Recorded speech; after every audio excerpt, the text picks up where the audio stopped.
Kama njia mojawapo ya kudhibiti magonjwa mbalimbali yanayotokana na utumizi wa maji chafu, juhudi zinaendelezwa katika baadhi ya maeneo ya kaunti ya Kilifi kuhakikisha wakazi wanahamasishwa namna ya kujikinga na magonjwa hayo hasa msimu huu wa mvua.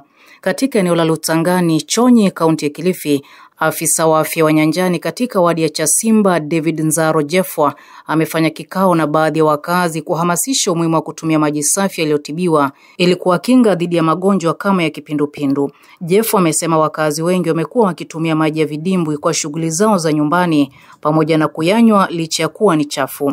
Tumegundua ya kwamba kuna magonjwa ya kuharisha ambayo yamezidi kwa sasa. Katika zahanati yetu ya Ziani hapa, kwa siku imebainika kwamba kuna watoto chini ya miaka 5 zaidi ya 15 ambao wanapatikana na ugonjwa wa kuharisha.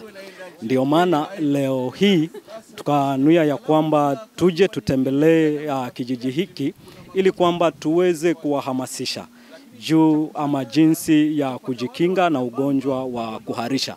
Kwa sababu katika kijiji hiki sana wametegemea maji ambayo ni ya chini, ambao waliyatega, yenye tunasema ni ya Benes. Wenyewe wanasema ni maji ya Benes ambayo walichimba.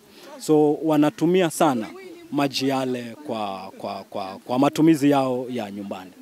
Jeffwa pia amesema maji chafu yanasababisha magonjwa ya macho na kuna tembe za kutia kwenye maji ili kuua viini vinavyosababisha magonjwa hayo, huku akiwahimiza wakazi kuchimba vyoo kwa wingi. Tuko na water purification tablets ambazo tunazigawanya katika eneo hili, ambazo zitakuwa zinawasaidia jamii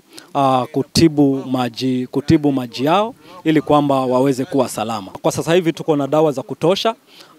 Iwapo dawa zimewaishia manyumbani, katika zahanati yetu ya Ziani, hapo tuko na ofisi ya public health, pale dawa zinapatikana, na pia pale Chasimba Health Center pia dawa zinapatikana bila malipo. Tumeona jinsi ambavyo macho yanaweza yakapata magonjwa.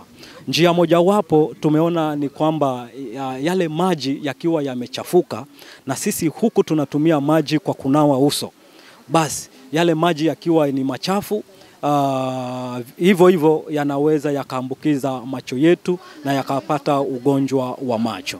Kwa upande wa wakazi hawa ambao wamehamasishwa kiongozwa na Joseph Kutonguma na Jessica Karisa, wamesema hamasa hiyo itawasaidia kwa asilimia kubwa kuepusha na magonjwa hayo, kwani mara kwa mara wamekuwa wakiugua maradhi ya tumbo na macho. Vile hamasa imekuja mtaani, imetufuata mahali tuko, tumeelimika vya kutosha, na imani na zile dawa watatupea kama walivyotuahidi zitatusaidia pakubwa, na tutatibu maji yetu ili hali ile gharama ya matibabu itatuondokea, na sisi kama wakazi wa Lutangani tutakuwa na afya ya kuweza kutafuta riziki yetu ya kila siku.